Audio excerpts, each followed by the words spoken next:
আসবে না। হাদিস শরীফের ভিতরে পাওয়া যায়, মিশকাত শরীফের হাদিসের ভিতরে পরিষ্কার উল্লেখ করা রয়েছে, প্রিয় নবী মুহাম্মদ রাসূলুল্লাহ সাল্লাল্লাহু আলাইহি ওয়াসাল্লাম নবী একদিন তার বিবি আমাদের আম্মা জান হযরত মাইমুনা রাদিয়াল্লাহু আনহাকে নবী বলেছিলেন, ও বিবি মাইমুনা, আমার সঙ্গে জিবরাইলের কথা হয়েছে, আজ আমার বাড়ি ফেরেশতা জিবরাইল আসবেন। ও মাইমুনা, একটু ঘরটা ভালো করে সাজিয়ে গুছিয়ে নেবে। প্রিয় নবী মুহাম্মদ রাসূলুল্লাহ সাল্লাল্লাহু আলাইহি ওয়াসাল্লাম নবী মাইমুনাকে বললেন, আম্মা জান মাইমুনা, সুন্দর করে ঘরটা গুছিয়ে নিলেন, সাজগোজ করে নিলেন, কেননা বাড়িতে যিনি ফেরেশতা হয়ে আসবেন তিনি হলেন আল্লাহর ফেরেশতা জিবরাইল। আল্লাহর ফেরেশতা জিবরাইল আসবেন আমার বাড়ি, সুতরাং ঘরটাকে একটু সাজিয়ে গুছিয়ে নিতে হবে। ও আমার আব্বাজান মারা মনে গিয়ে আম্মা জান মাইমুনা সুন্দর করে ঘরটা গুছিয়ে নিলেন, সুন্দর করে সাজগোজ করে নিলেন, কিন্তু সকালবেলা ফেরেশতা জিবরাইলের খবর নাই, জিবরাইল আসলেন না। দুপুর হয়ে গেল, জিবরাইল আসলেন না। সন্ধ্যা হয়ে যাচ্ছে, কিন্তু জিবরাইল আসেন না। নবী আমার আশ্চর্য হয়ে গেলেন, নবী চিন্তায় পড়লেন, কেন আমার বাড়ি জিবরাইল আসার কথা বলে আসছেন না? ও বাবাজিরা, ভাইরা, মনে রাখুন, আল্লাহর ফেরেশতা জিবরাইল না আসার কারণ নবী এবার খোঁজ করতে আরম্ভ করলেন। নবী এবার চিন্তা করলেন, নিশ্চয়ই কোনো কারণ ঘটেছে আমার বাড়ি, এজন্য জিবরাইল আসেন না। ও মাইমুনা, দেখো তো দেখি জিবরাইল না আসার কোনো কারণ আছে কিনা। খোঁজ নিয়ে দেখলেন বিশ্ব নবীর বাড়ির বাউন্ডারির ভিতরে একটা মাচা করা ছিল, ওই আমরা যেমন পাটকাটি গাদা দেই, বিসলি গাদা দেই, ওই রকম একটা মাচা করা ছিল, তার তলায় একটা কুকুর শুয়েছিল।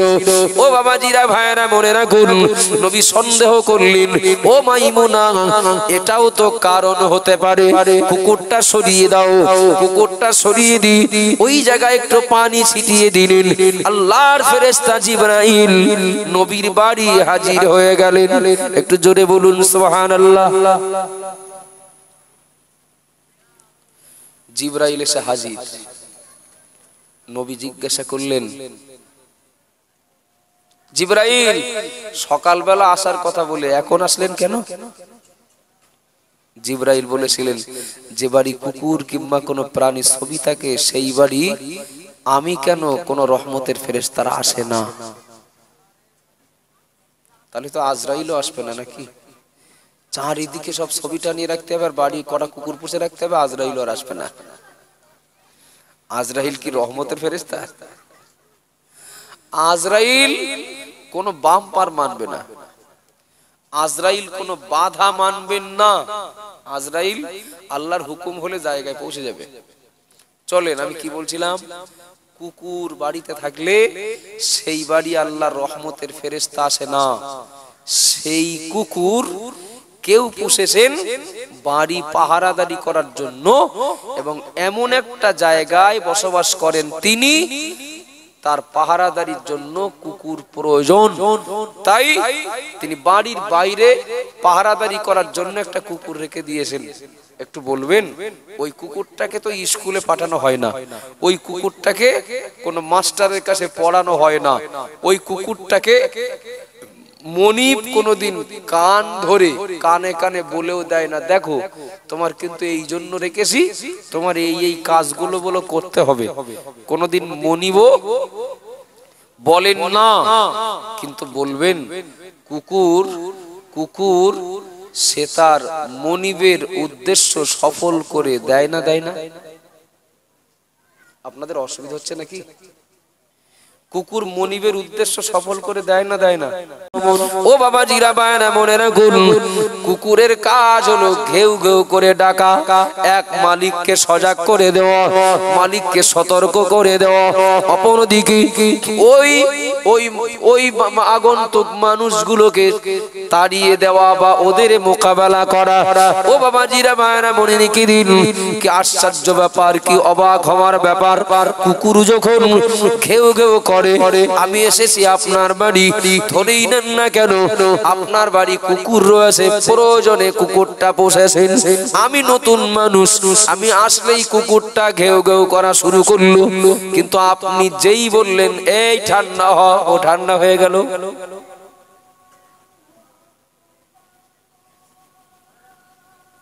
কথা বলছিলাম যে আমি অপরিচিত, নতুন কেউ, তাই আমাকে দেখে কুকুর ডাকছিল, আপনি যেই বললেন এই ঠান্ডা হ, ও ঠান্ডা হয়ে গেল।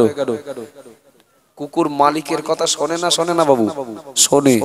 রাত্রে যখন চোর ডাকাত আসে, কুকুর তখন দেখবেন চোর ডাকাত দেখলেই ডাকে, এক ওদের মোকাবেলা করে, আর এক ওই ডাকের মধ্য দিয়ে সে তার মালিককে সজাগ করে দেয়, ডেকে দেয়, উঠে পড়েন, বাড়িতে শত্রু এসছে। আবার যদি রাত্রে মালিক বাড়ি চলে আসে, মনিব যদি বাড়ি চলে আসে, কুকুর দেখবেন মনিবের সাথে ভালো ব্যবহার করে। ঠিক বলছি না ভুল বলছি বাবু? হয়তো একবার মনের ভুলে ডেকে উঠলো, মনের ভুলে, তথা আজানটা কথা হচ্ছে, আমি কি কথা বলবো? মনের ভুলে হয়তো কুকুর একবার ডেকে উঠেছিল, কিন্তু মনিব একবার শুধু বলেছেন এই ঠান্ডা হ, আমি চুপ করে, সঙ্গে সঙ্গে শুধু চুপ করে তাই না, বরং ও মনিবের দিকে এগিয়ে যায়। কথা ঠিক না ভুল বাপ? দুঃখজনক বিষয় হলো, আমার বলার উদ্দেশ্য হলো এটাই, আল্লাহর সব সৃষ্টি আল্লাহ তসবিহ পড়ে, কিন্তু মানুষ সর্বশ্রেষ্ঠ সৃষ্টি। আহারে, গরু তার মালিক চেনে, তার মালিকের বাড়ি সময় মতো পৌঁছে যায়।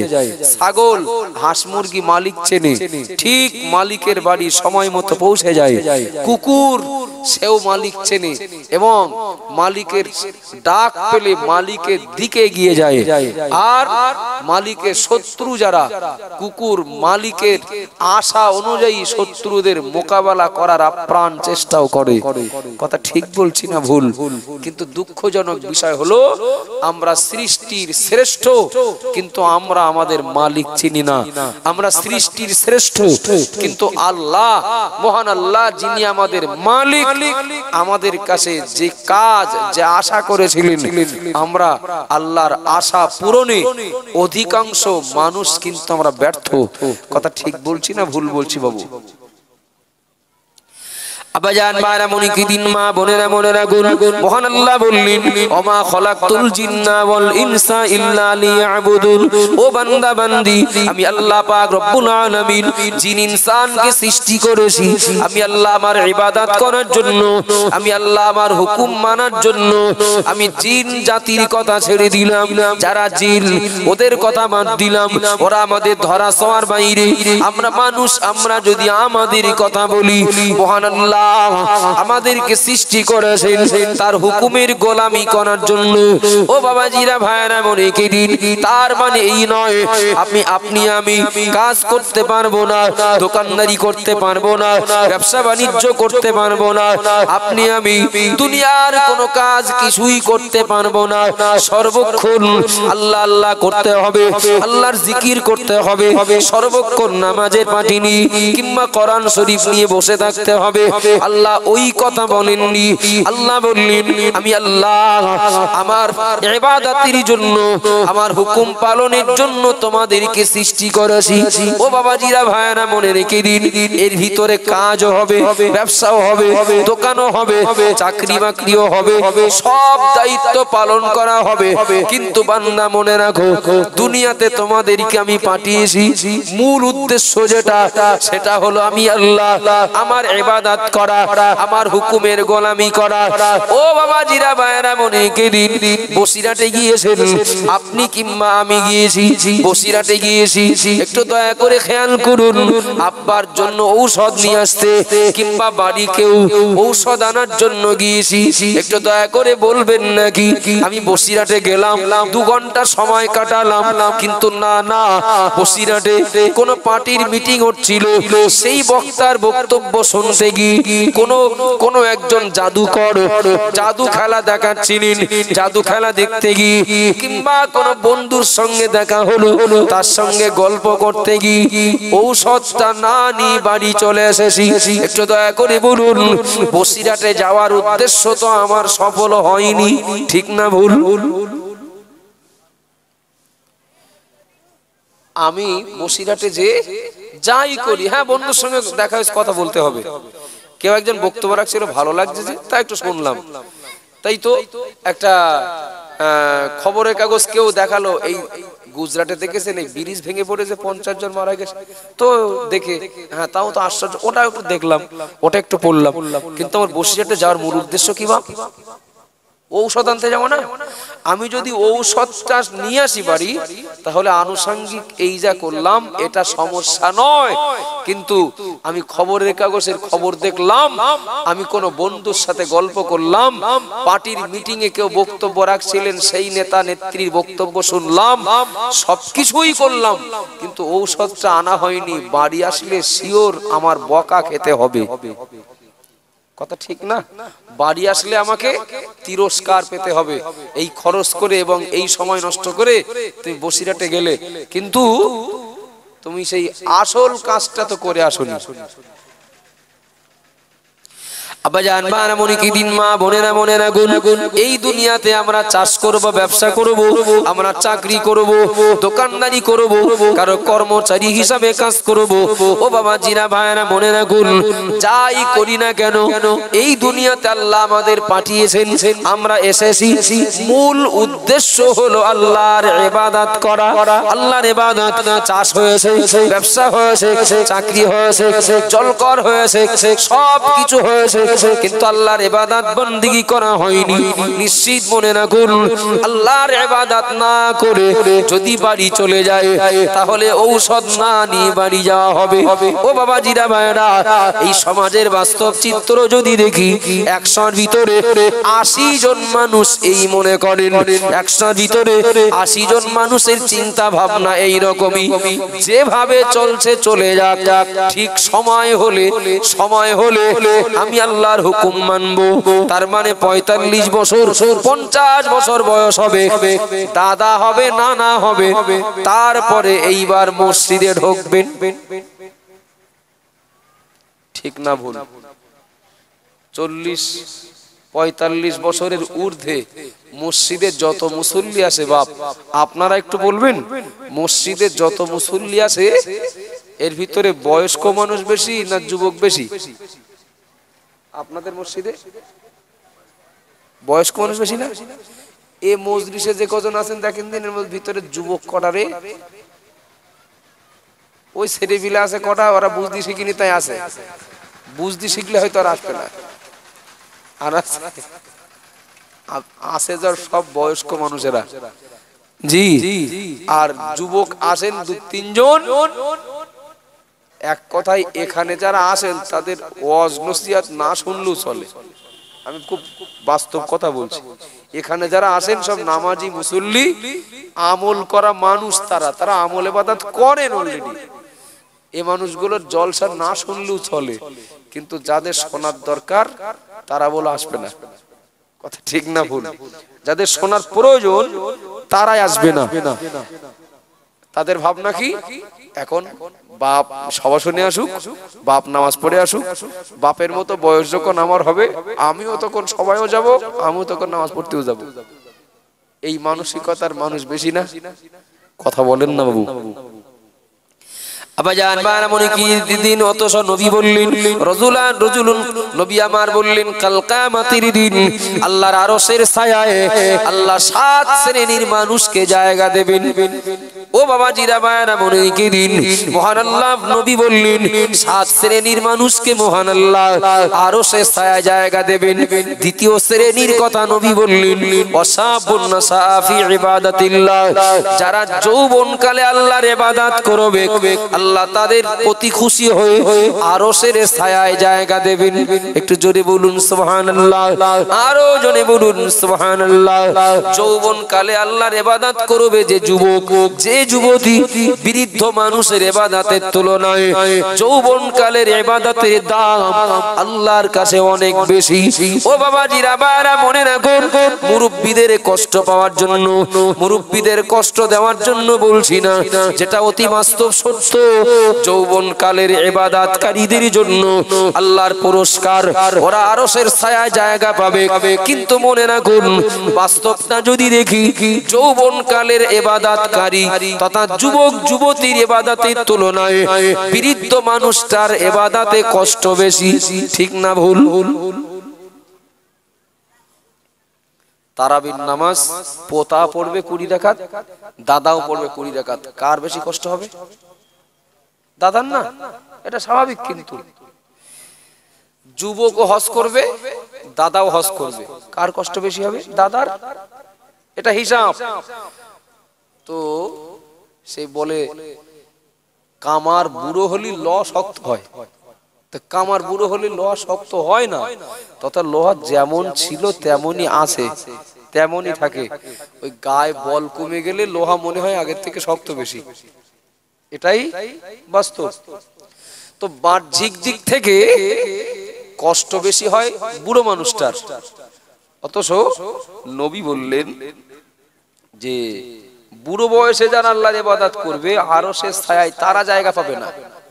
যারা যুবক বয়সে আল্লাহর ইবাদত করবে, যুবক বয়সের ইবাদতের বিনিময় আল্লাহ খুশি হয়ে আরশের ছায়ায় জায়গা দেবেন। যত দেখবেন সরকারি কর্মচারী আছে, এদের চাকরির মেয়াদ বেঁধে দেওয়া আছে না? কথা বলেন বাপ, চাকরির মেয়াদ বেঁধে দেওয়া আছে।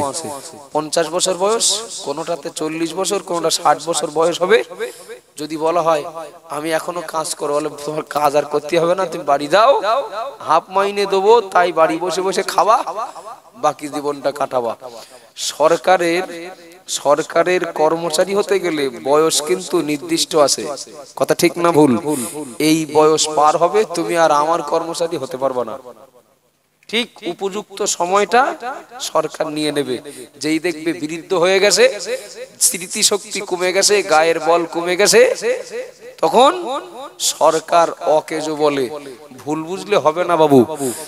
এই সরকারি চাকরি করতে গেলে যদি বয়সের ব্যাপার থাকে, 40 বছর পার হয়ে গেলে আর চাকরি পাওয়া যাবে না। 60 বছর পার হয়ে গেলে আর বলো চাকরি থাকবে না। তো আমরা আল্লাহর ইবাদত করব, এখানেও একটা বয়সের প্রশ্ন আসে না? নেই? আসে না? ও বান্দা, ও বান্দি, 10 বছর বয়স হবে আমার চাকরি শুরু হয়ে যাবে। আর যতদিন বেঁচে থাকবে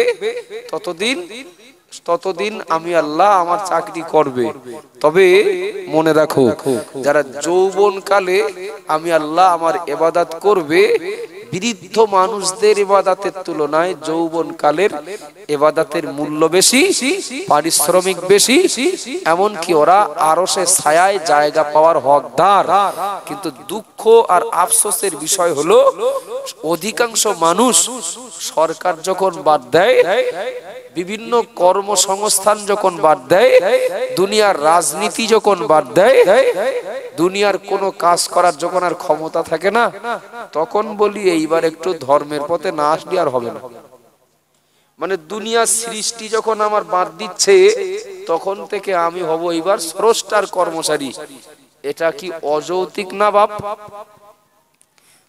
আল্লাহ দুনিয়ার এখন কেউ আমার নেচ্ছে না, এইবার থেকে আমি বললাম আপনার কর্মচারী, আপনার কাজ করে দেব। আবাজান বারা মনে কি দিন, মা বোনেরা মনে রাখুন, কাউকে কষ্ট দেওয়ার জন্য বলছি না বাবা। আপনারা কেউ শত্রু নন। আপনি মিলাদ মাহফিলে যান, সেখানে যে দেখুন বয়স্ক মানুষ বেশি। মসজিদে যান, বয়স্ক মানুষ বেশি। আপনি রমজান মাসে ইফতার মজলিসটা দেখুন, সেখানেও তো বয়স্ক মুরব্বী বেশি। কিন্তু নবী বললেন, যারা যৌবনকালের আবেদ, যৌবনকালের ইবাদতকারী, ওরা আরশের ছায়া জায়গা পাবে। আসলে দৈহিক দিক থেকে যুবকের তুলনায় বয়স্ক মানুষটার কষ্ট বেশি হলেও বাস্তবে বয়স্ক মানুষটার তুলনায় যুবকের পক্ষে আল্লাহর ইবাদত করা কঠিন। এজন্য ওই বয়সের ইবাদতের সওয়াব বেশি। যদি বলেন কেন, ও বাবাজিরা মায়েরা মনে রাখুন, পাশে আপনাদের নদী, পাশে নদী রয়েছে, নদীর ধারে দাঁড়ান, আপনি দেখতে পাবেন স্রোত যেদিকে যায় ওই দিকে যদি নৌকা যায় তো মেশিন না চালালেও নৌকা যাবে। কথা ঠিক না ভুল? কিন্তু স্রোত যাচ্ছে যেদিকে, উল্টো দিকে যদি নৌকা নিয়ে যায় মাঝি, মেশিন স্টার্ট দিলেও যায়, তবে কষ্ট করে যায়। স্টার্ট না দিলে তো যাবেই না উল্টো পথে, মেশিন স্টার্ট দিয়েও যায় তো কষ্ট করে যায়। স্রোত যেদিকে যাচ্ছে ওই দিকে যাওয়া বিরাট সহজ, কিন্তু স্রোতের উল্টে যাওয়া কঠিন। একটু বলবেন বয়স্ক মুরব্বী যারা আপনাদের, আপনারা বলছি না, আপনাদের মতো মানুষ যারা, তাদের কি আর গান বাজনা ভালো লাগবে? ড্যান্স হাঙ্গামা যাত্রা থিয়েটার কি আর ভালো লাগবে? যদি বলা হয় যে দাদু একটু পাবজি খেলা শিখিয়ে দেব, দাদু বলবে যে দে একবার চেষ্টা করে দেখি। কথা বলে, ও দাদু ফ্রি ফায়ার বোঝো? দাদু কি বলবে? যে আমার একটু বোঝার ইচ্ছা আছে, খুব তাড়াতাড়ি শিখবো। কি বলবেন? বলে ওই সব বয়স আছে আমাদের, আমাদের এখন আল্লাহ আল্লাহ করার সময়। কথা ঠিক না ভুল? তাহলে মুরব্বী মানুষটা গান বাজনা আর মজা লাগবে না, যাত্রা থিয়েটার ভালো লাগবে না, ও ফ্রি ফায়ার পাবজি জীবনেও বসবেন না। সর্বোপরি বিরুদ্ধ হয়েছেন মানে সর্বক্ষণ মৃত্যু চিন্তা হবে। ওই বুড়ো মানুষ নামিও নৌকাটা তো মসজিদে যাবে, এটা তো স্বাভাবিক। ওই মানুষটার জন্য মসজিদ তার অনুকূলে। কথা ঠিক বলছি না ভুল বলছি? বয়স্ক মানুষটা ইবাদত ছাড়া আর কেউ নেবে না তো, আর কোন জায়গায় কোনো গুরুত্ব নেই তো, কোন জায়গায় পাত্তা পায় না তো। সর্বোপরি বয়স হয়েছে মানে এখন ঘন ঘন মনে হবে মৃত্যুর কথা। ওই মানুষটার পক্ষে আল্লাহর ইবাদত করা এটা সহজ। কিন্তু যৌবনকালের ওই পিরিয়ডে যুবক কিংবা যুবতী যাবতীয় পাপের সঙ্গে সম্পর্ক যৌবনকালের না। কথা বলেন বাবু? যেখানে গান বাজনা হয় দেখে আসবেন দিন, কটা বুড়ো লোক আছে, কটা বুড়ি আছে ওখানে, খুঁজে পাবেন না। যাবতীয় পাপের সঙ্গে সম্পর্ক হলো যৌবনকালের। আর যৌবন বয়সের কেউ যদি আল্লাহর ইবাদত করতে চায়, ওই যাবতীয় পাপের বাঁধন ছেড়ে তাকে উল্টো পথেই যেতে হবে, তার মসজিদে। কথা ঠিক না ভুল? মুরব্বিটার মসজিদ তার অনুকূলে, কিন্তু যুবকের মসজিদ তার প্রতিকূলে। মসজিদে আজান হচ্ছে, ওদিকে তার বন্ধু ডাকছে চলো সিনেমা দেখে আসি, চলো গান শুনে আসি, চলো অমুক জায়গায় খেলা হচ্ছে দেখে আসি। এই যাবতীয় পাপের বাঁধন ছিন্ন করে যুবকটার পক্ষে মসজিদে যাওয়া এটার স্রোতের উল্টো দিকে নৌকা নিয়ে যাওয়ার মতো। আমার কথা বুঝতে অসুবিধা হচ্ছে কি বাপ? জি, এই সভা মাহফিল যদি দেখি বাবু, এটা তো আলেমদের কাছে আমরা জীবনে বহুবার শুনেছি যে এই মজলিস গুলো হলো জান্নাতের টুকরা। কথা ঠিক না ভুল? আর মজলিস কেন্দ্রিক দোকানপাট যা বসছে, মেলা যেটা হচ্ছে, একই দোকানদার, একই খরিদ্দার, একই খাবার। যদি ওটা মেলায় হয় তাহলে ওটা হারাম, আর ওই মেলা যদি সভা কেন্দ্রিক হয় তাহলে হালাল। আমার কথা বুঝতে পারেননি? দোকানদার একই, খাবার একই, খরিদ্দার একই। ওই পরিবেশটা ছিল পুজোর সময়, সেই পরিবেশটা এখন সভা উপলক্ষে, ওটা জায়েজ হয়ে যাবে? আবাজান বারামনি কি দিন মা বোনেরা মনে রাখুন কি বলছিলাম আমি আল্লাহ পাক রব্বুল আলামিন বললেন খাস ভাবে জিন ইনসানকে সৃষ্টি করেছি আমি আল্লাহ আমার ইবাদতের জন্য তবে বান্দা মনে রাখো আমার ইবাদত যারা করে যৌবন কালে বৃদ্ধ বয়সে নয় যৌবন কালে যারা আমার ইবাদত করে আল্লাহ পাক তাদের প্রতি এত খুশি হন মহান আল্লাহ তাদেরকে আরশে ছায়ায় জায়গা দেন ও বাবাজিরা বায়না মনে কি দিন এই সময়ে এই পিরিয়ডে যদি আমরা মনে করি আমাদের সন্তানগুলো ওরা যৌবন কালটা আল্লাহর সন্তুষ্টি অর্জনের পথে কাটা এই সময়ের জন্য এটা মোটেও সহজ নয় এই সময়ে বিরাট কঠিন আপনি যদি বলেন কেন কারণ হলো এখান থেকে 20-25 বছর আগে সিনেমা দেখতে যেতে হতো হয়তো বসিরহাট তারপরে আসলো একটা গ্রামে 100 ঘর বাড়ি 100 বাড়ির ভিতরে 5টা বাড়ি টিভি চলে আসলো ভাগযোগ করে দেখতে লাগলো ভাগযোগ করে দেখেন সব ঘরের বারান্দায় জামাত করে বসে আসে টিভি দেখছে খুকি তোর মা কোথায় তোর বোন কোথায় অমুকের বাড়ি টিভি দেখতে গেছে আর শোনা যায় সে কথা ও বাবাজিরা বারা মনে কি দিন সমাজ আর উন্নত হলো এখন হাতে হাতে টিভি হাতে হাতে সিনেমা হল ঠিক বলছি না ভুল বলছি 100 ভিতরে আমি দায়িত্ব নিয়ে বলছি 100 ভিতরে 90 জন যুবক তারা নষ্ট হয়ে যাচ্ছে মোবাইলের জন্য খবর নিয়ে দেখেছেন 14, 15, 16 বছর বয়স গাঁজা খাচ্ছে বাপ হজম করতে পারবে না দাদাও পারবে না বাড়ি আসে রাত 12টার সময় 1টা 2টোর সময় বাপ যদিও বাপ একটু টাইট করতে যায় তা মা আবার ঢিলা করে দেয় ঠিক না ভুল অধিকাংশ ক্ষেত্রে সন্তান যখন উশৃঙ্খল হয় বাপ চেষ্টা করেন ওই সন্তানটাকে লাগামে আনার জন্য এই তুই যদি এই বিড়ি খাওয়া না ছাড়িস তোর আমি ভাত খেতে দেবো না মা চুরি চুরি করে দিচ্ছে দিকে ওর ঘাটতিও থাকে না বাপের কথার গুরুত্বও আর পায় না হয় না বাবু হয় না একেবারে আমি বাস্তব চিত্র বলছি কারোর উপরে চাপিয়ে দিচ্ছি না যাদের ঘাড়ে সংসার পড়েছে যে সমস্ত যুবকগুলোর ঘাড়ে এরা কিছুটা পথে আছে আর যারা ধর্মে ষাঁড়ের মতো বেড়ায় রাগ করলেন নাকি ধর্মে ষাঁড়ের মতো বেড়ায় লাগামহীন আমি আশ্চর্য আমি খোঁজ নিয়ে দেখেছি আরে আমার মহল্লার কিছু কিছু মানুষ আমার কাছে রিপোর্ট দেয় আমি অবাক হই ইস এইরকম ব্যাপার 16 বছর 15 বছর 14 বছর বয়স রাত 12টা 1টা 2টো পর্যন্ত এই মানে মাঠের আইলে ওই দোকানের ঝাড়নে ওই বল ফিল্ডের কোনায় ফ্রি ফায়ার আর পাবজি খেলার পাশাপাশি বাড়ি যাওয়ার সময় তাবারক খেয়ে তাই বাড়ি যাবে বয়স কত 14, 15, 16 বছর আর আপনাদের তুলনায় আমরা খবর রাখি বেশি কেননা আমরা রাত্রে রাস্তায় চলি শুধু ছেলেরা নন মেয়েরাও বিড়ি খাওয়ায় সিগারেট খাওয়ায় গাঁজা খাওয়ায় পাল্লা দিচ্ছে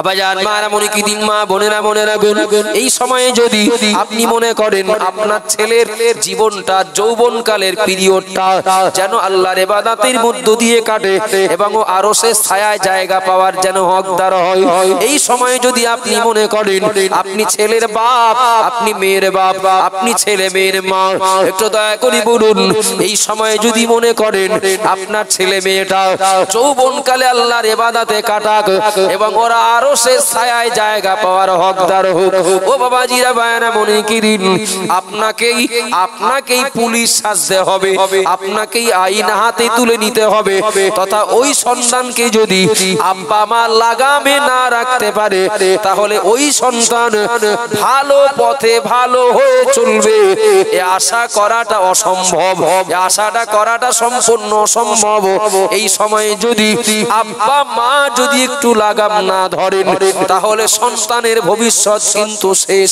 অধিকাংশ সন্তান, অধিকাংশ বাপ মা তারা সন্তানকে শাসন না করার জন্য সন্তান কিন্তু লাগাম ছাড়া হয়ে যাচ্ছে।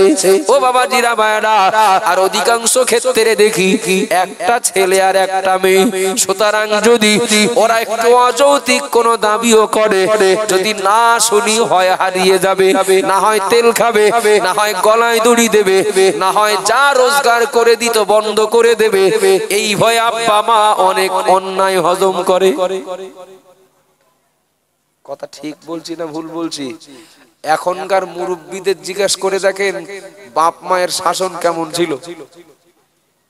এখনকার মুরব্বীদের জিজ্ঞাসা করেন বাপ মায়ের শাসন কেমন ছিল, আর এখনকার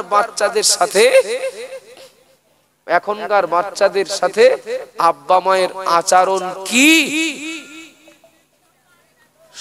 মুরব্বীরা তো অনেক ঘটনার সাক্ষী, তারা তুলনা করতে পারবেন আমরা কেমন ছিলাম আর আমাদের নাতি নাতনি পোতা পত্নীরা কেমন। কথা ঠিক বলছি না ভুল বলছি বাবু? আর বললি তো আবার কিছুটা ঘাড়ে পড়বে।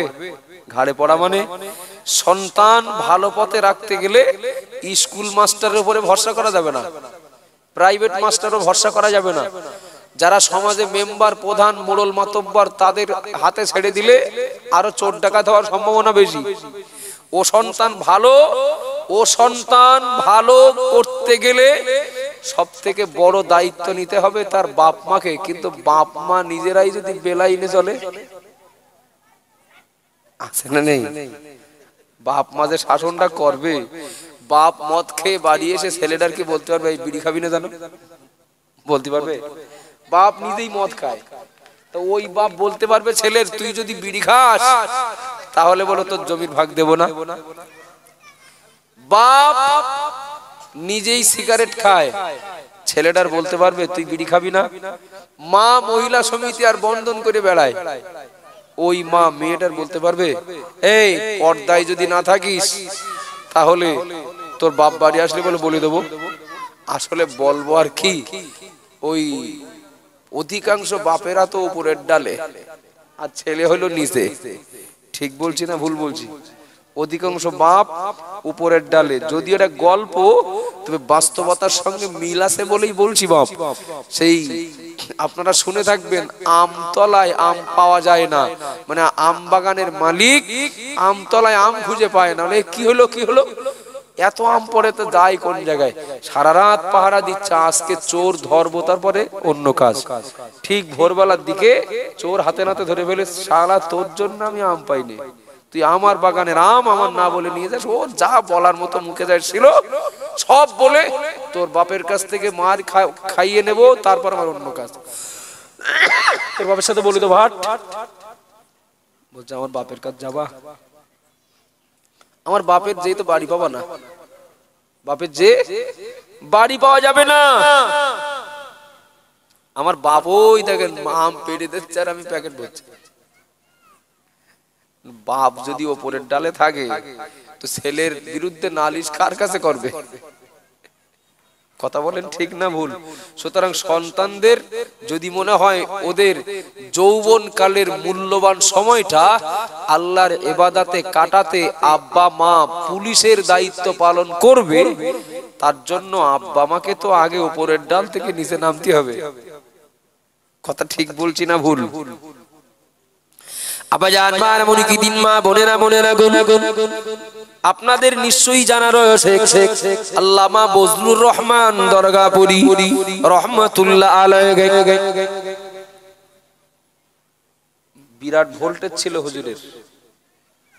হুজুরের যা পাওয়ার। শান্তি প্রচারক দরগাপুরি, যদি সুযোগ হয় কিতাবটা কিনবেন, সুযোগ হলে কিতাবটা পড়বেন। কি জিনিস ছিলেন ওই কিতাবে কিছুটা তুলে ধরা আছে। আল্লামা বজলুর রহমান দরগাপুরি হুজুর রহমাতুল্লাহ আলাইহি বয়স মাত্র 7 থেকে 8 বছর। বজলুর রহমান দরগাপুরি খেলা করে বাড়ি চলে এসেছেন 7-8 বছর বয়সের ছোট বাচ্চা।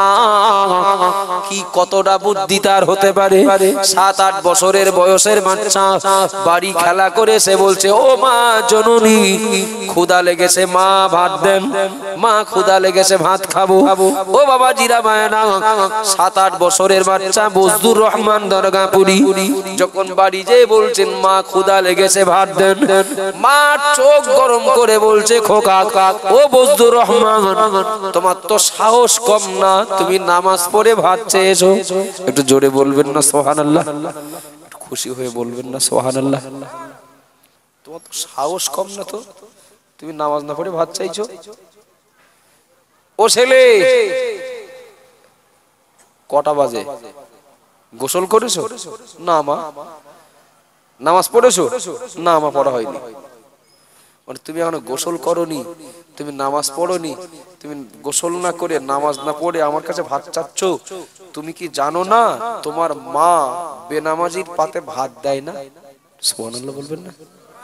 একটু মহব্বত করে বলেন না সুবহানাল্লাহ। কথাটা কত বড় বলছেন কাকে? সন্তানকে। তুমি কি জানো না তোমার মা কোনো বেনামাজির পাতে ভাত দেয় না? মা যদি নিজে নামাজ না পড়ে তার সন্তানকে এই কথাটা জোর করে বলতে পারবেন? অসম্ভব, অসম্ভব। আবাজান মায়েরা মনে কি দিন, মা বোনেরা মনে রাখুন, বজদুর রহমান দরগাপুরি নিজেই বলছেন ইন্তেকালের কিছুদিন আগে ভক্ত মুরিদদের সামনে, আমি বজদুর রহমান সেই দিনের কথা আমার আজও মনে পড়ে।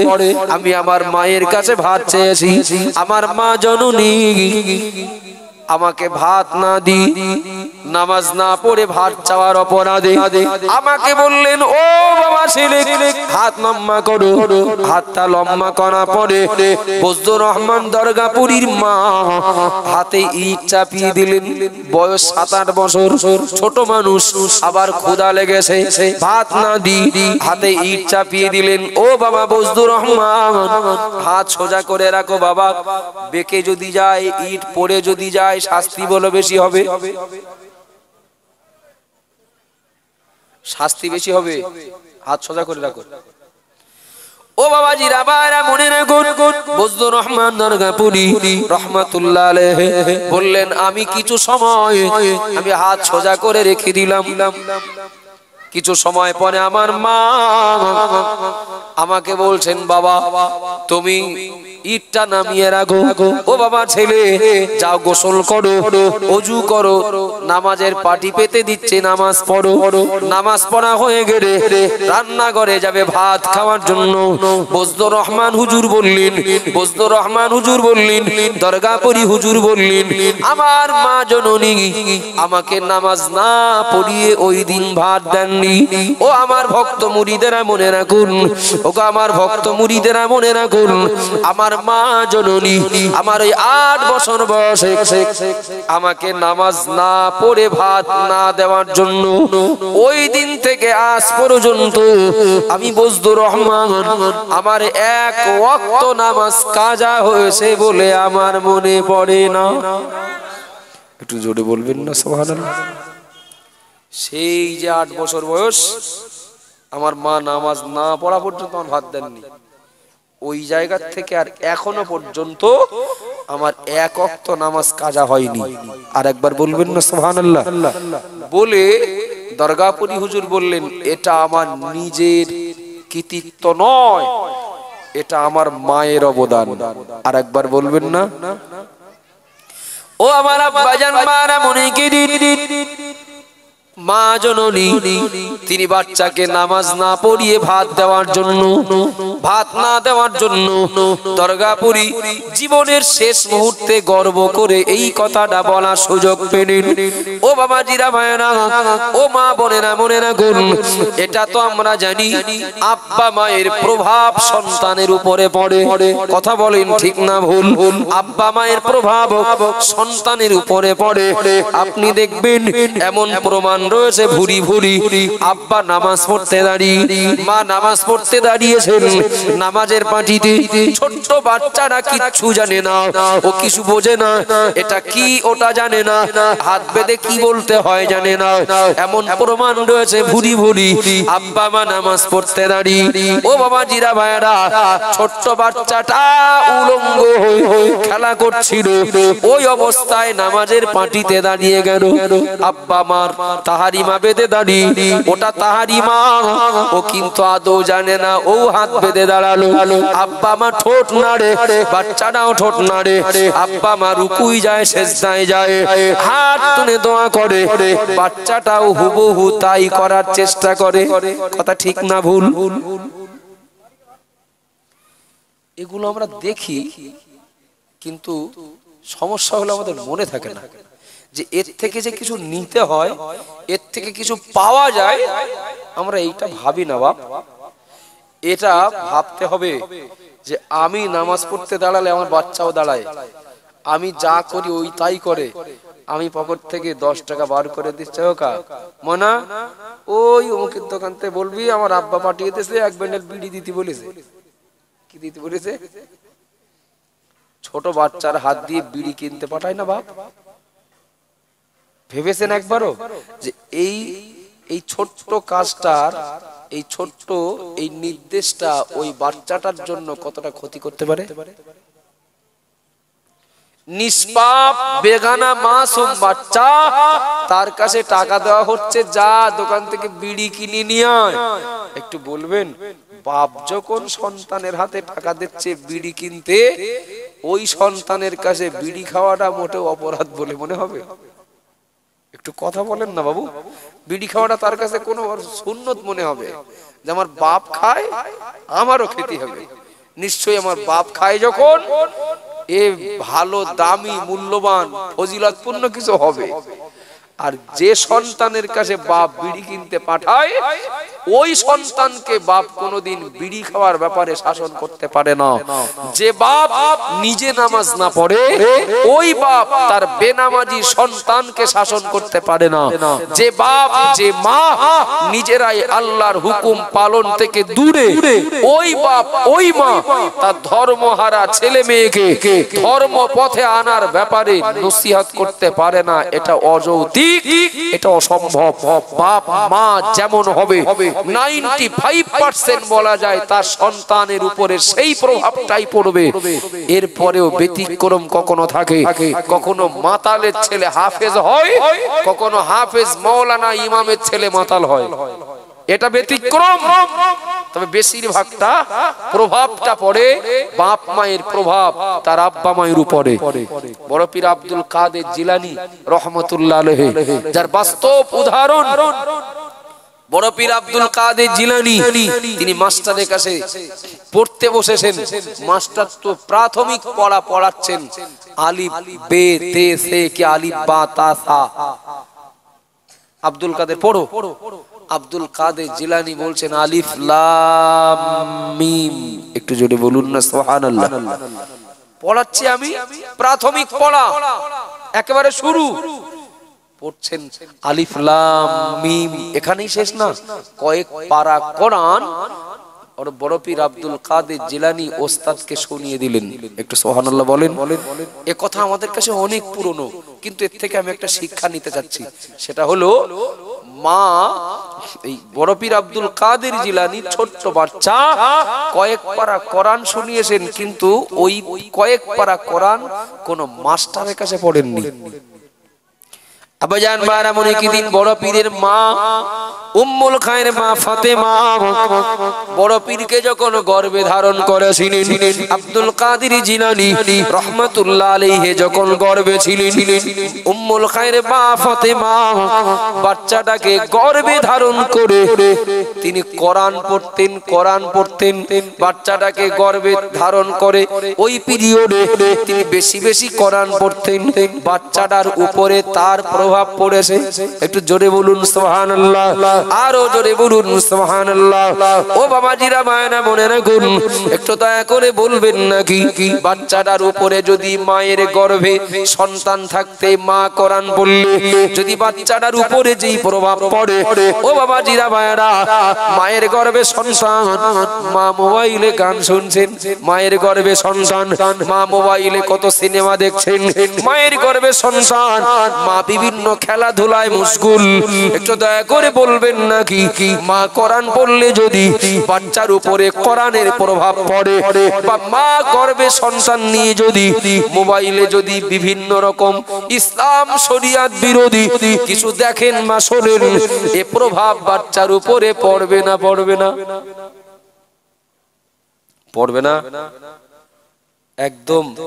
আমি ভুল বললে অন্যায় স্বীকার করব। 2 বছর বয়স ছোট বাচ্চা মোবাইল না দিলে ভাত খাবে না। আপনাদের ভবানীপুর এলাকার বাচ্চারা মোবাইল দেখেইনি কোনোদিন?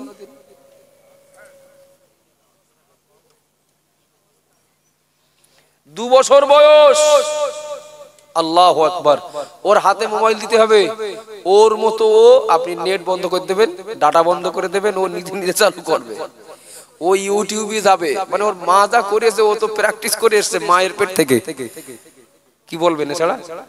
ও তো ট্রেনিং নিয়ে এসেছে। ইউটিউব খুলে ওর পছন্দ মতো, ছোট বাচ্চা লিখতে পারে না তো আমি আর কি বলবো, কিছুটা নিজের ঘাড়েও পড়ে। আমার মেয়েটা ছোট্ট, বয়স বেশি না, 3 বছর। ও গজল প্রিয়, নিজেও বলে আর শোনে। তো কিছু কিছু শিল্পীদের নাম ওর মুখস্থ আছে, তো ওই ঠিক ও তো লিখতে পারে না। ও ওই ভয়েস, তার মানে ও জানে যে আব্বা এই জায়গাটায় টেপে টিপে মুখে কি বলে, ঠিক ওইভাবে বলবে অমুকির গজল দাও। ছোট্ট বাচ্চা, 3 বছর বয়স। অবাক হয়ে যেতে হবে যে 3 বছর, 2.5 বছর, 2 বছরের বয়সের বাচ্চারা মোবাইল চালিয়ে হুড়িয়ে দিচ্ছে। কথা ঠিক না ভুল? আমার বলা আশা করছি অন্যায় হবে না। মায়ের গর্ভে সন্তান থাকতে মা যদি কোরআন পড়ে, বাচ্চা যদি ওই কোরআনের ট্রেনিং নিয়ে আসে, মায়েদের ভুলে গেলে হবে না। মায়ের গর্ভে সন্তান থাকতে মা যদি গান শোনে, মা যদি সিনেমা দেখে, মা যদি বেপর্দায় চলে, মা যদি মিথ্যা কথা বলে, মা যদি ধর্ম হারা হয়ে জীবন চালায়, ওই প্রভাবটা কিন্তু বাচ্চার উপরে পড়বে। বাচ্চা ওটাই ট্রেনিং নিয়ে দুনিয়াতে আসবে। ভুল বুঝলে হবে না বাবু। ছেলে বাপের ঘাড় ধাক্কা দিয়ে বাড়ির থেকে বার করে দিচ্ছে, আব্বা এ বাড়ি তোমার জায়গা হবে না, তুমি চলে যাও। ঘাড় ধাক্কা দিয়ে যেতে যেতে নিয়ে যাচ্ছে কোথায়? ওই নপাড়া পর্যন্ত নিয়ে গেল। তখনও মেন রাস্তায় বাপকে তোলেনি, তখনও ভবানীপুরের রাস্তায় আসে। মনে খোকা, তুই যেন আর ঠেলিস না, আমার এই জায়গায় রাখ, তুই অন্যায় করিস নে। তুই পাকা রাস্তায় তুলে দিলি বলে অন্যায় করবি? মানে কি ব্যাপারে, এতটা আসলাম তা অন্যায় করলাম না, পাকা রাস্তায় তুললে অন্যায় হবে কেন? বলে তুই যে কেন আমার নিয়ে আসলি সে তো আমি জানি। আমিও আমার বাপের এই পর্যন্ত নিয়ে এসেছিলাম, ওটা তো আমার পাওনা ছিল, তাই তুই আমার নিয়ে আসলি। তুই যদি আমার মুরারি সাইনে যাস, তোর ছেলে বলো তিরিমণি পর্যন্ত না যাবে। বাপ মা যেমন হবে সন্তান তেমন হবে, এরপরে ব্যতিক্রম হতে পারে। কথা ঠিক না ভুল বাবু? আল্লাহর যত প্রিয় মাহবুব বান্দা, তাই খাজা মঈনুদ্দিন চিশতি বলেন, বড় পীর আব্দুল কাদের জিলানী বলেন, ফুরফুরা শরীফের পীর মুজাদ্দিদ জামান আলা হযরত দাদা হুজুর কেবলা বলেন, তার খলিফাদের কথা বলেন, আওলাদদের কথা বলেন, আল্লামা হিন্দ রুহুল আমিন রহমাতুল্লাহ আলাইহি হুজুরের কথা বলেন। আপনি দেখবেন আল্লাহর এই সকল মাহবুব বান্দা তারা এমনি হননি। খোঁজ নিয়ে দেখবেন এর পিছনে সব থেকে বড় অবদান ছিল তার আব্বা মায়ের। আমি যে কথা বলছিলাম, বাবা যৌবন কালের ইবাদতের দাম আল্লাহর কাছে বেশি।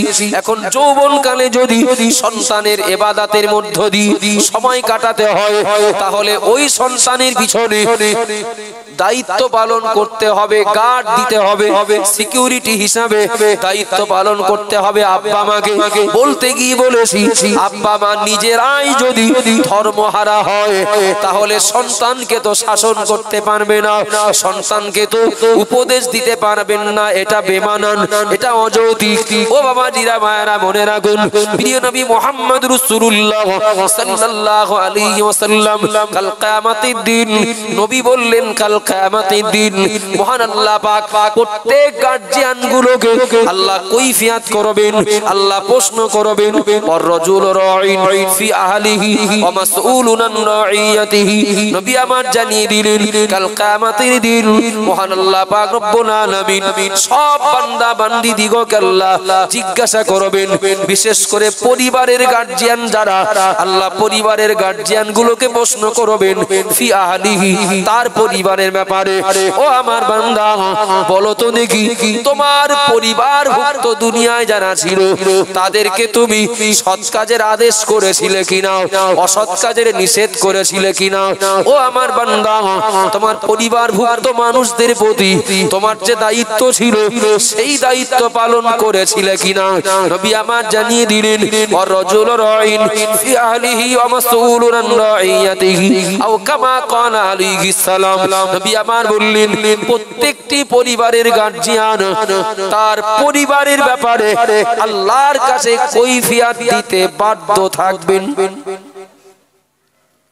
কেউ কেউ আসেন, নিজে নামাজ পড়েন, রোজা রাখেন, এমনকি তাহাজ্জুদের নামাজ পড়েন, তাসবিহ পড়েন, অনেক নফল ইবাদত বন্দেগী করেন, কিন্তু জুম্মার নামাজ পড়তে আসছেন, ছেলেটা ঝাড়নে মোড়ের মাথায় দোকানে বসে গল্প করছে, বাপ কিছু বলে না। আছে না? কথা বলেন, বাপ আসে না? নেই? আসে তো। ওর যে যা পারে করুক, আমি আমার মতো আমল ইবাদত যেভাবে করছি ওইভাবে করে যাই। ভুল বুঝলে হবে না বাবু। আমি আপনাদের মন বোঝানো কিংবা আপনাদের উপরে আপনাদেরকে আঘাত করতে আমার ইচ্ছা খেয়াল খুশি মতো কথা বলছি না। বাপ তাহাজ্জুদের নামাজও পড়েন, কিন্তু ওই বাপ ছেলেকে কোনোদিন বলেননি খোকা নামাজ পড়িস না কেন, খোকা চল মসজিদে, খোকা খবরদার গান বাজনা শুনবি না। যদি বাপ সন্তানের এই নসিহত, এই বক্তব্য যদি বাপ ছেলের প্রতি যদি না রাখেন, কিয়ামতের দিন বাপের নামাজ রোজা বাপকে জান্নাতে নিয়ে যাওয়ার যথেষ্ট হলেও নাফরমান সন্তান ওই বাপ জাহান্নামে যাওয়ার কারণ হবে। আবাজান বারা মনে কি দিন, মা বোনেরা মনে কি দিন, ভুল বুঝবেন না, বেয়াদবি নেবেন না। প্রিয় নবী মুহাম্মদ রাসূলুল্লাহ সাল্লাল্লাহু আলাইহি ওয়াসাল্লাম বললেন, কুল্লুকুম রাঈন ওয়া কুল্লুকুম মাসউলুন আন রাইয়াতিহি আও কামা ক্বালা আলাইহিস সালাম। একটু মনোযোগ দেন বাবা। নবী আমার বললেন, দুনিয়ার মানুষেরা মনে রাখো, কাল কিয়ামতের দিন প্রত্যেক বান্দা বান্দিকে আল্লাহ তার অধীনস্থ মানুষদের প্রতি দায়িত্ব পালনের ব্যাপারে আল্লাহ প্রশ্ন করবেন, জবাব সবাইকে দিতেই হবে। এক নম্বরে বলেছেন, আল ইমামু রাঈন ওয়া মাসউলুন আন রাইয়াতিহি। নবী আমার বললেন, ইমাম তিনি মুসল্লিদের ব্যাপারে দায়িত্বশীল। একজন ইমামের দায়িত্ব হলো তার মুসল্লিদিগকে সৎ কাজের আদেশ দেওয়া, অসৎ কাজের নিষেধ করা। ও বাবা জিরা ভাইরা মনে রাখুন, একজন ইমাম, একজন নেতা তার অধীনস্থ মানুষদের প্রতি যদি দায়িত্ব পালনে ত্রুটি করেন, কিয়ামতের দিন তিনি ধরা পড়বেন।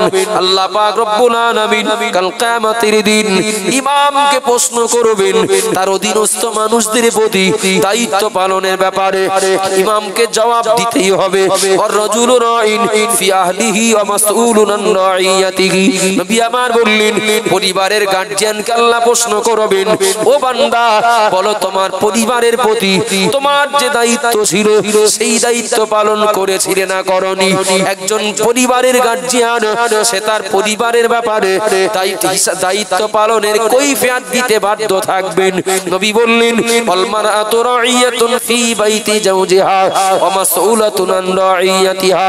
ও বাবা জিরা ভাইরা মনে রাখুন, নবী আমার বললেন, প্রত্যেকটা নারীকে আল্লাহ প্রশ্ন করবেন, ও বান্দি, ও আমার বান্দি বলো স্বামী পরিবারের প্রতি তোমার যা দায়িত্ব ছিল সেই দায়িত্ব পালন করেছিলে না করনি? একজন নারী, একজন মহিলা তার স্বামী পরিবারের প্রতি দায়িত্ব পালন হিসাব দিতে বাধ্য থাকবেন। নবী 4 নম্বরে বললেন আল খাদিমু রাইন ফি মালি সাইয়্যিদিহি ওয়া মাসউলুন আন রাইয়াতিহি।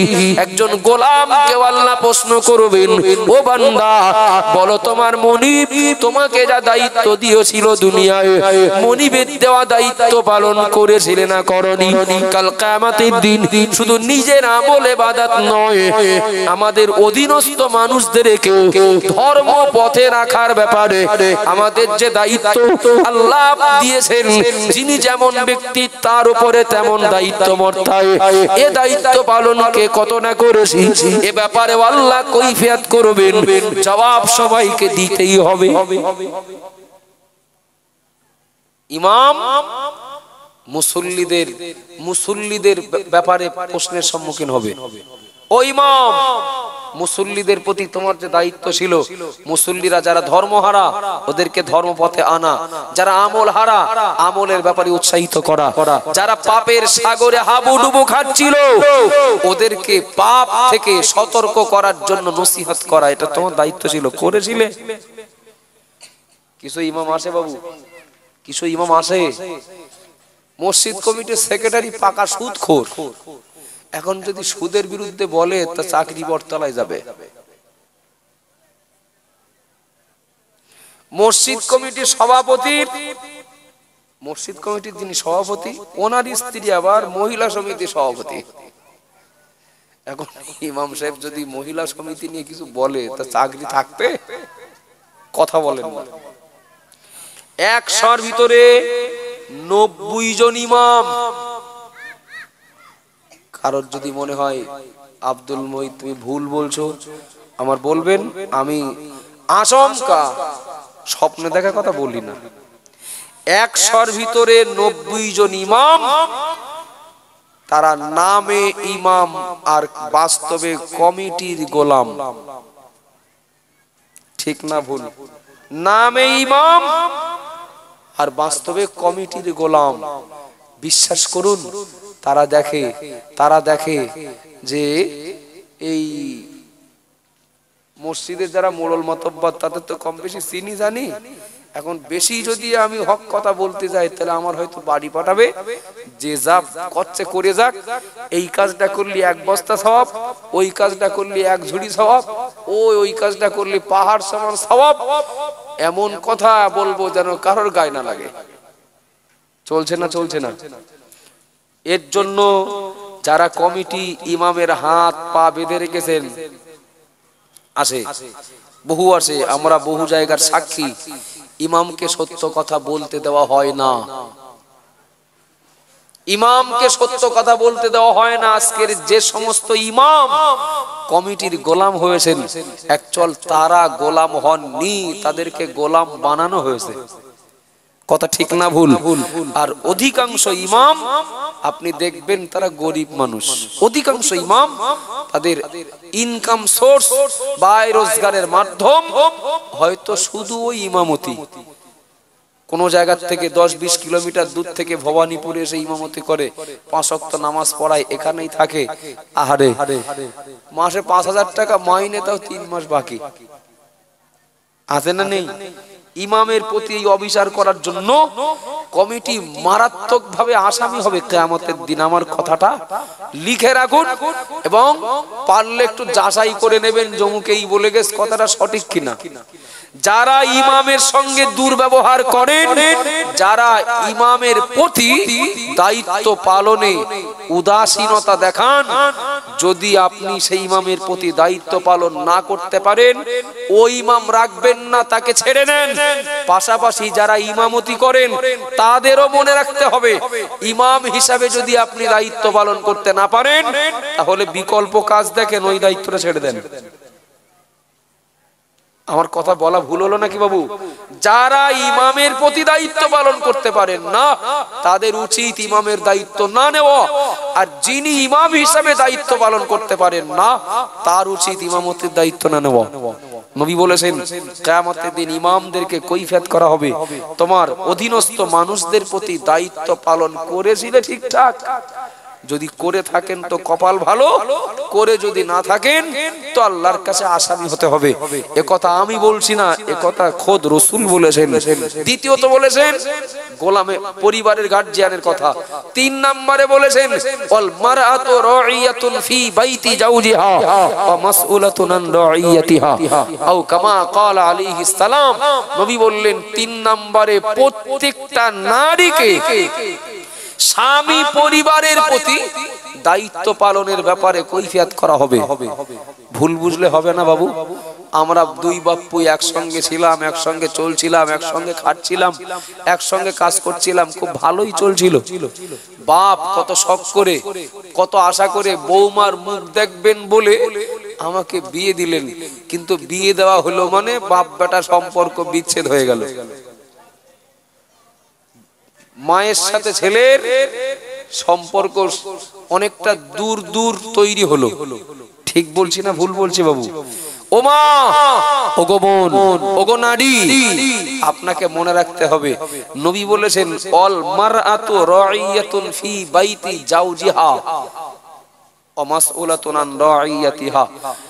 স্বামীর বাপ, স্বামীর মা, স্বামীর ভাই কিংবা বোন, তাদের প্রতি দায়িত্ব পালন এটা শুধু মানবতা নয়, এ দায়িত্ব পালন করা হয়েছিল কিনা নারীকে আল্লাহ কিয়ামতের দিন জিজ্ঞেস করবেন।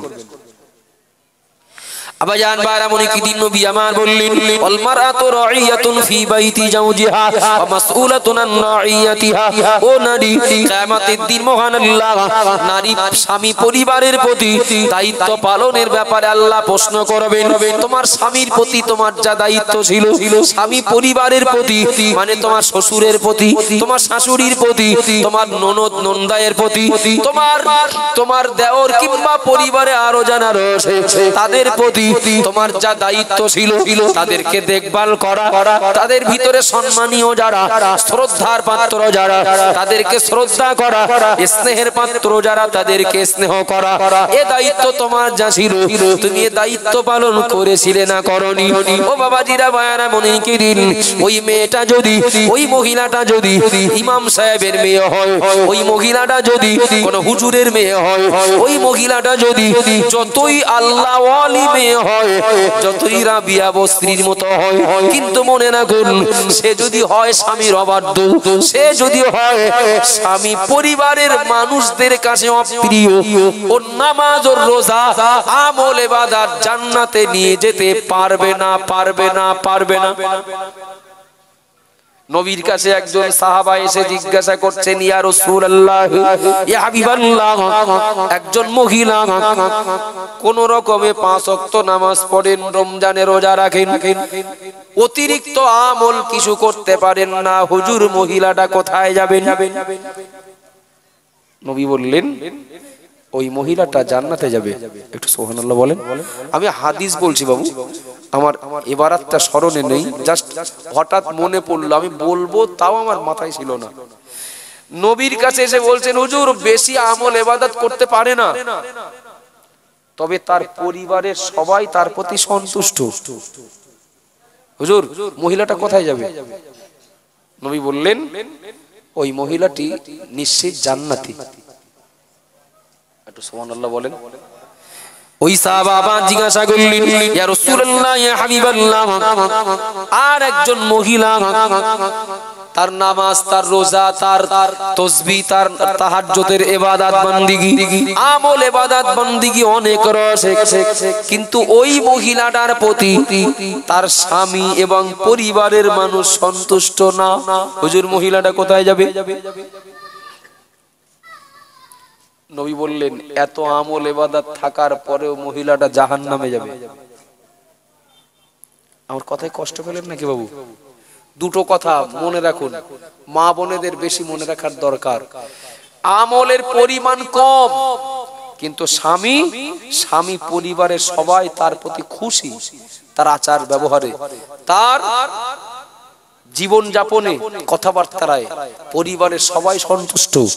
নবী বলেছেন ওর আমল ইবাদত কম হলেও পরিবারের মানুষ খুশি থাকার কারণে মহিলাটা জান্নাতের হকদার হবে। আর আমল ইবাদতের পরিমাণ অনেক, কিন্তু স্বামী এবং তার পরিবারের মানুষ যদি অসন্তুষ্ট থাকে তো মহিলাটা জাহান্নামের আসামি হবে।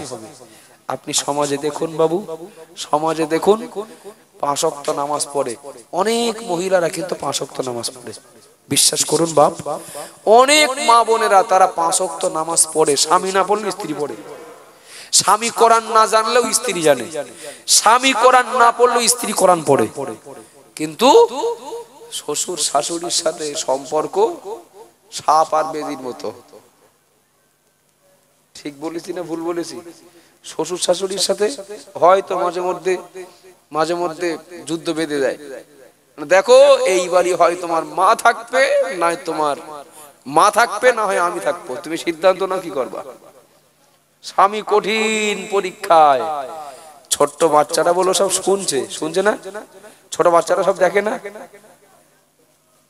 আমার আব্বা কি সিদ্ধান্ত নিচ্ছে। আব্বা যদি সিদ্ধান্ত নেয়, দেখো আমার আব্বা আমার প্রয়োজনে এক সাইড করে দিচ্ছি, তবে তোমার আমি এক সাইড করতে পারবো না। বাচ্চাটার সেন্টারে ওটা ধরবে না। ও বলে ওটা মেমোরিতে লোড করে রাখবে যে আমারও যেদিন বউ আসবে, তথা আমার বাপ মা যেদিন শ্বশুর শাশুড়ি হবে, সেদিন আমারও তো ওই প্রস্তাব দেবে একদিন। দিলে সেদিন আমি কি করব? আজকে আমার আব্বা আমার জন্য পথটা ক্লিয়ার করে দিলেন। তথা সন্তান বাপ মায়ের ফলো করে। বাপ মা যদি দানে পটু হয়, সন্তান দান করে। বাপ মা আমল ইবাদতে যদি এগিয়ে থাকে, আশা করা যায় সন্তান কিছুটা হলেও ওই পথে যায়। আমার আব্বা মা যদি তার বাপ মায়ের খেদমত না করে, তাহলে আমি আমার স্ত্রী আমার আব্বা মায়ের খেদমত করব, এ আশা করাটা অনেকটা অযৌক্তিক। কথা ঠিক বলছি না ভুল বলছি? কি বলছিলাম? নারীকে কৈফিয়ত দিতে হবে স্বামী পরিবারের প্রতি দায়িত্ব পালন করেছিল কিনা।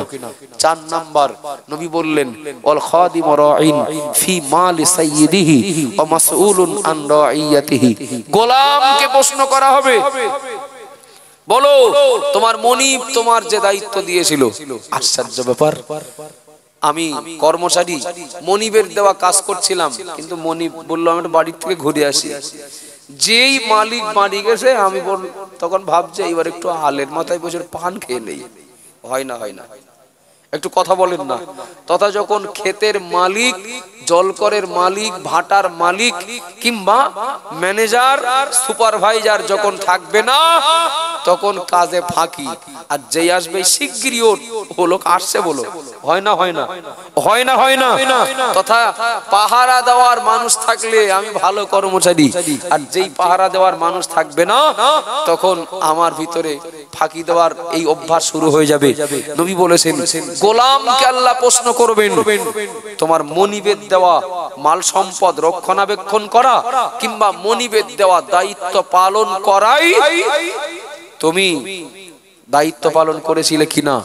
বিশ্বাস করুন, একজন গোলাম কিয়ামতের দিন তার মনিবের দেওয়া দায়িত্ব পালনের কৈফিয়ত দিতে, হিসাব দিতে বাধ্য থাকবে। সুতরাং আমরা কেউ এমনি নিজেদের আমল ইবাদত নিয়ে জান্নাতে যেতে পারবো না, বরং আমাদের অধীনস্থ মানুষদের প্রতিও আমাদের দায়িত্ব পালন করতে হবে। তা না হলে অধীনস্থ মানুষেরা আমাদের বিপদে পড়ার কারণ হবে। আমার কথা বুঝতে অসুবিধা হলো কি বাপ? জি, শুরু থেকে এই পর্যন্ত আমি আপনাদেরকে বলেছি, এক নজরে বলছি, সবাই তখন ছিলেন না। তো মূল কথা হলো এটাই, সব সৃষ্টি আল্লাহর তাসবিহ পড়ে, কিন্তু আমরা মানুষ আল্লাহর সর্বশ্রেষ্ঠ সৃষ্টি। আল্লাহর এই আশা থাকা স্বাভাবিক যে আমার তাসবিহ, আমার প্রশংসা, আমার জিকির, আমার ইবাদত মানুষে যেন বেশি করে, কিন্তু বাস্তবটা হয় উল্টো। যদিও ইবাদত বন্দেগী করা মানুষ দেখি তার ভিতরে বুড়ো মানুষ বেশি, বয়স্ক মানুষ বেশি, যদিও যুবকদের ইবাদত আল্লাহর কাছে বেশি প্রিয়।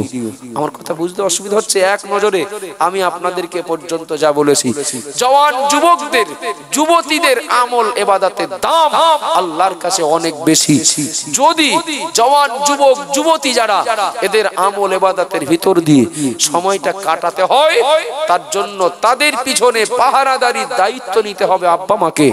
আর আব্বা মা পাহারাদারি করতে গেলে আব্বা মাকে আগে নিজেদের ভালো হতে হবে, তা না হলে আব্বা মাই যদি হয় ধর্মহারা, ধর্মহারা বাপ মায়ের উপদেশ সন্তান কখনো গুরুত্ব দেবে না, এটা স্বাভাবিক। শেষ কথা বলেছি, এরপরেও আব্বা মাকে দায়িত্ব পালন করতে হবে, ভালো যেমন হতে হবে নিজেদেরকে, তেমনি সন্তানদের প্রতিও দায়িত্ব পালন করতে হবে।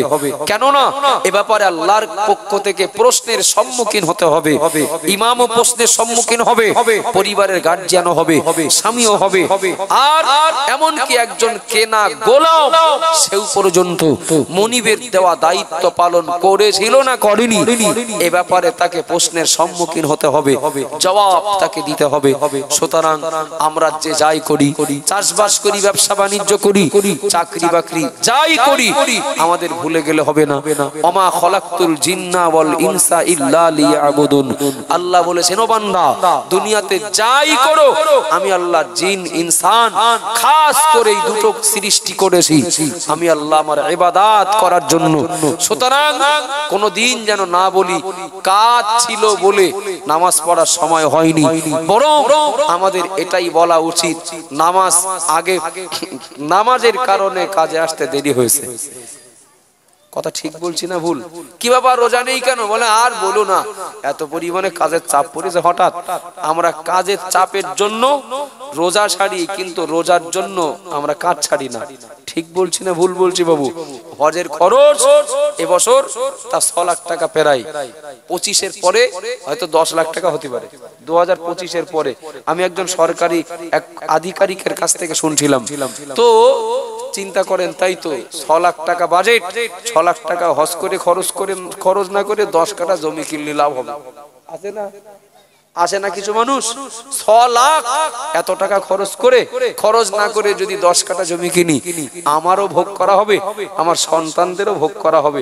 এই মানসিকতা নিয়ে কত অর্থশালী মানুষ রয়েছেন, তারা হজটা করেন না। নিশ্চিত এ ব্যাপারে তাদেরকেও মনে রাখতে হবে। নবী বলেছেন, যাদের ক্ষমতা থাকার পরে হজ করলো না, তাদের মৃত্যু হওয়ার সম্ভাবনা ইহুদি নাসারা হালাতে। আর যারা অর্থশালী, আল্লাহ যাদের ক্ষমতা দিয়েছেন, তারা যদি হজ করে, একদিকে দায়িত্ব পালন করা হলো, অপরদিকে নবী রওজা জিয়ারাতের বিনিময়ে নবী বললেন, কামান কানা যারানি ফি হায়াতি, সে যেন আমার সঙ্গে দেখা করে গেল। একটু জোরে বলুন না সুবহানাল্লাহ। সন্ধ্যার পর থেকে আপনাদের ওঠা হয়নি, মাগরিবের নামাজের পরেই জিকিরের মজলিসে বসেছেন, তারপর থেকে আমি প্রায় 2 ঘন্টা আপনাদের কাছে কিছু কথা আলোচনা করলাম। ভবানীপুর গ্রামে আমি আজকের প্রথম নয়, বহুবার এসেছি। আপনারা অনেকে আমার চেনা জানা মানুষ, আশা করি আমিও আপনাদের কাছে অপরিচিত নই। শুরু থেকে পর্যন্ত যা বলেছি, শোনা, এই বলার ভিতরে, ভাষার ভিতরে ভুল ত্রুটি হতে পারে, আমি তো মানুষ। সুতরাং যদি ভুল ভ্রান্তি হয় আমাকে ক্ষমা করবেন এবং সকলে আমার জন্য দোয়া করবেন। এশার নামাজের পরে আবার মজলিস শুরু হবে। আমি আপনাদেরকে বলছি, যাদের ওযু ইস্তেঞ্জার প্রয়োজন আছে, আপনারা ওযু ইস্তেঞ্জা করে মসজিদে ঢুকুন। আর বিশেষ করে আজ খাদিজাতুল কুবরা বালিকা মাদ্রাসার ইসালে সওয়াবের আজ প্রথম দিন, আগামীকাল খাদিজা মাদ্রাসার ইসালে সওয়াব দ্বিতীয় দিন বা শেষ দিন। আজকে যারা যেতে পারছেন না, আগামীকাল সম্ভব হলে যাবেন। আমি দাওয়াত করছি, দাওয়াত দিচ্ছি, আগামী 24-25 কার্তিক সিংহেরাটি আয়েশা আয়েশা সিদ্দিকা মাদ্রাসার ইসালের সওয়াব দাওয়াত রইল। পয়লা দোসরা অজ্ঞারণ জীবনতলা আমিনিয়া মাদ্রাসার ইসালের সওয়াব, তেসরা চৌঠা অজ্ঞারণ বড় গোবরা চিশতিয়া মাদ্রাসার ইসালের সওয়াব। আগামী অজ্ঞারণ মানে আগামী 19 এবং 20 অজ্ঞারণ আমার দায়িত্বে চলে বালতি সিদ্দিকিয়া আমিনিয়া মাদ্রাসার ইসালের সওয়াব দাওয়াত রইল। সকলে যাবেন এবং যেমন ভাবে সহযোগিতা করেন সহযোগিতা জারি রাখবেন। আমি আপাতত এ পর্যন্ত বলেই বিদায় নিচ্ছি। যাদের অজু আছে মসজিদের হুকুম, যাদের অজু ইস্তেঞ্জার